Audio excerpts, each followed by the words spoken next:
Representative Mitchell says he doesn't think he's going to have a problem getting Congress to approve his bills. Sounds like an interesting concept, but does it really work? Well, there's only one way to find out. It's now 5:19 and we're on the Loop 202 East and 24th Street. As summer starts to get here, they start looking like this, dry and brittle, a perfect fuel for a wildfire. From up here in the air, helicopters can get a better view of the fires and help direct the ground crews. Conquistador is lucky to have owners that will take care of him, give him food and water. Hundreds of students are enrolled in various sections of ballroom dance. It may not look that crowded in there, but people in this emergency room have been waiting for about 12 hours. Robert Curry is like thousands of others in the valley. He has to use the freeways, and that can mean huge delays. It can be really frustrating to drive in Arizona traffic. But help has now arrived. These signs are hoping to help relieve the congestion. They show drivers' travel time estimates on certain parts of our valley freeways. The brains of this project is right here. From this room, technicians post travel times on freeway boards every 5 minutes. Sounds like an interesting concept, but does it really work? Well, there's only one way to find out. It's now 5:19 and we're on the Loop 202 East and 24th Street. Now the sign tells us that it's going to take us 20 minutes to get to the Loop 101. Let's try it out and see what happens. We're just getting to the Loop 101 and it's now 5:40. Not a bad estimation from the sign at 24th Street. We're only a minute off. I'm glad that there's anything out there that can help give drivers some information to help them sort of time where they're going. Now ADOT has made a few tweaks here and there, but says so far it's been smooth sailing. In downtown Phoenix, I'm Amanda Soares for Cronkite Newswatch. And reporter Amanda Soares joins us now with the story of one young man who had to do just that. Jordan, immigrant families are having to choose between being together or being in America. I met one 16-year-old who was left behind in Arizona after his family was deported back to their home country. At first glance, Humberto may seem like any other 16-year-old, playing basketball with his friends, having fun.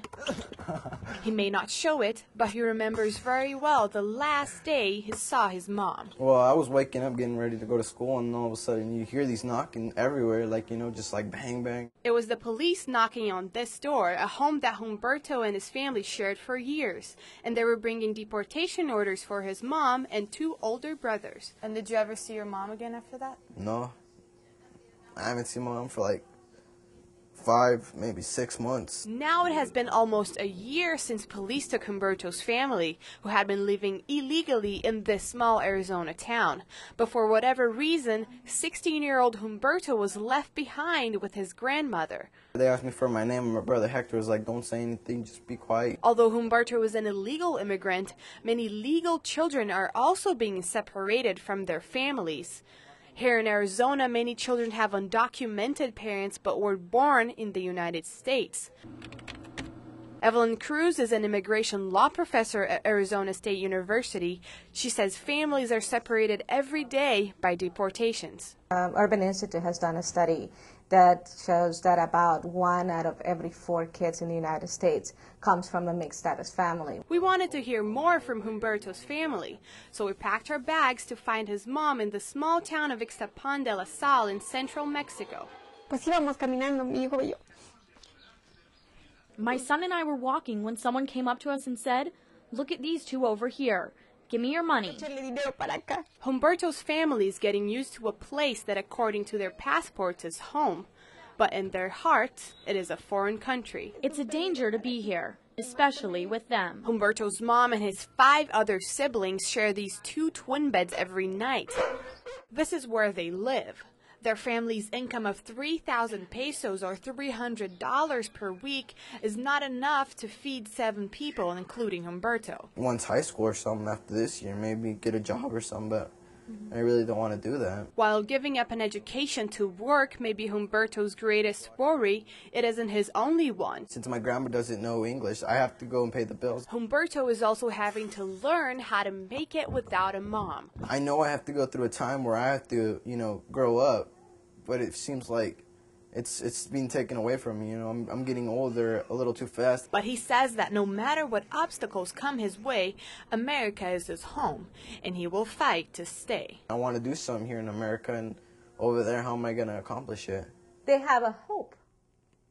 And that's what oftentimes keeps us all going, a hope. And hope is the one thing that Humberto's family has plenty of on both sides of the border. We asked Humberto's mom how important her family was to her. Very much. To be able to hug my mom, it'd be one of the best moments ever.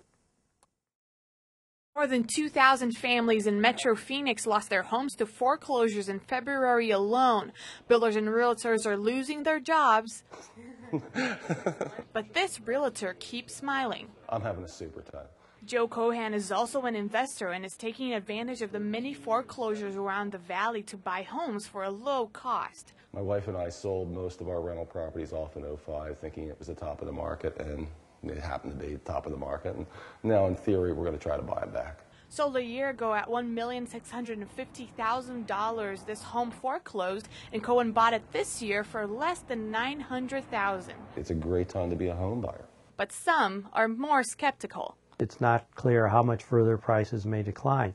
ASU real estate professor Carl Gunterman says investing can be tricky, especially during a nationwide economic low. It's tough to get financing. But for those who are able to buy a home, Gunterman says to look for homes in areas where price appreciation has been a trend. A lot of it depends on the price you can negotiate. Cohen says this home has already appreciated over $350,000. He insists if you're looking for a home, this is definitely the time to buy. I'm Amanda Soares for Cronkite Newswatch.